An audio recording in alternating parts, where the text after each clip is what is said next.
What was the best you have no power here moment you have ever seen? 1. I used to work for a really mean manager when I worked at McDonald's. This guy was horrible to us. He was constantly bullying us, bad-talking us to customers, and doing everything he could to make us miserable. Well, so many people complained about him that he ended up getting fired. The new manager was great, super chill and understanding with all of us. A couple of weeks after he took over, the old manager came in and started criticizing the store, saying how terrible it looked and how much the place needed him.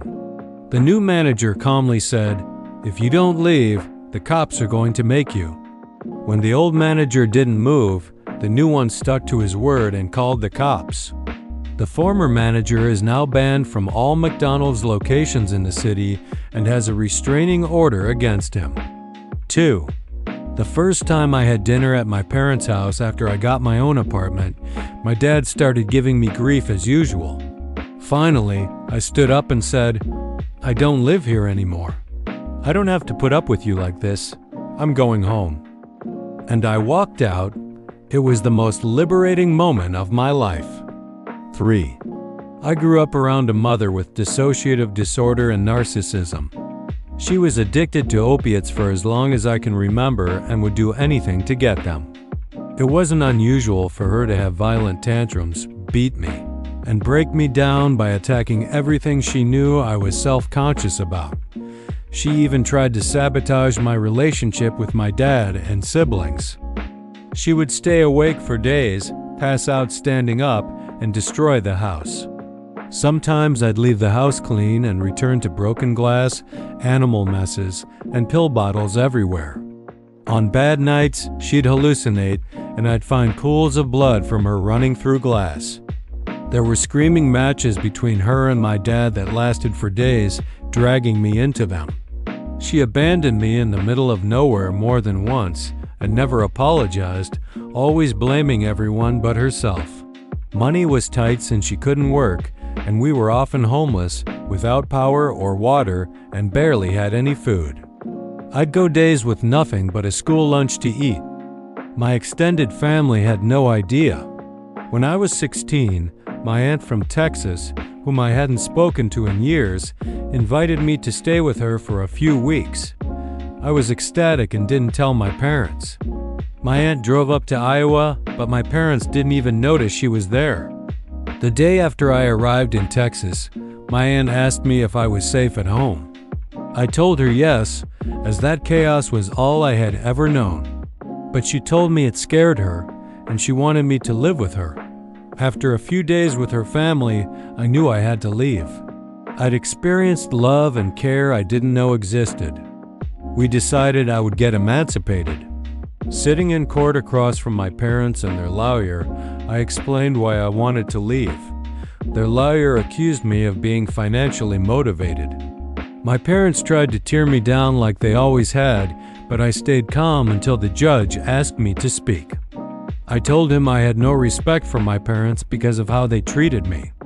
As I was finishing, my mother started screaming, calling me a liar. The judge slammed his gavel, and an officer escorted her out. The judge then said to me, "You deserve to live a normal life. You'll go back to Texas with your aunt, and we'll check in on you regularly." It's been 7 years since that day, and I'm happy to say I've become a well-adjusted adult with a great career, friends, and an amazing girlfriend. Therapy has helped, and I no longer suffer from anxiety or depression. Life is good. 4. I work for a trampoline park franchise.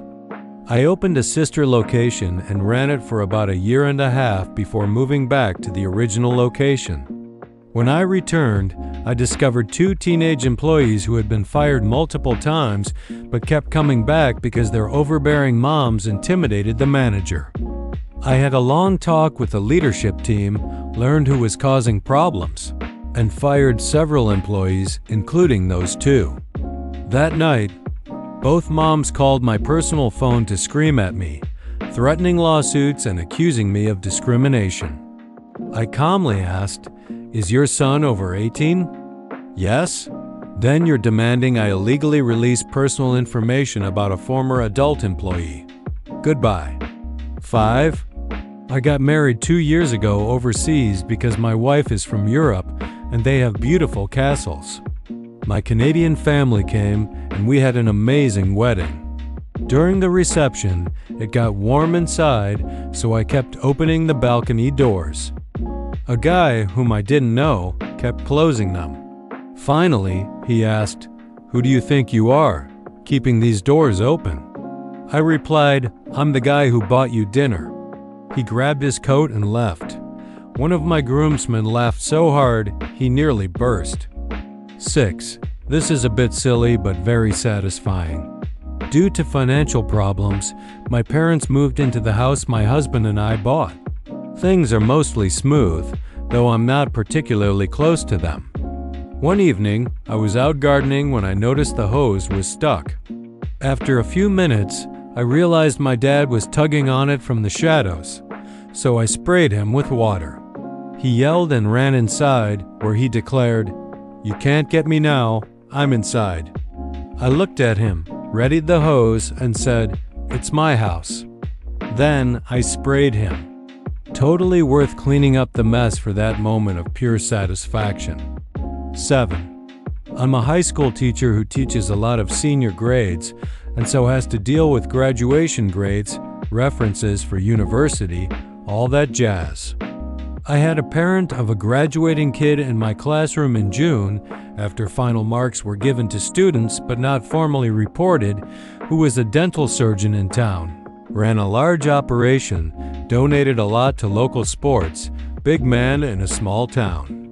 I had given his kid a mark in the high B range, and so he marched into my office and started off with the "there must be some mistake" line, which moved swiftly into the "you're going to change it because I tell you to "how much will it cost to get him the A." When I refused the bribe, he went to "you're fired." Not "I'm going to get you fired," but "you're fired, clean out your desk." I just asked him to leave. Ended badly, he threatened violence. I reported him to the school admin. He's now banned from the property.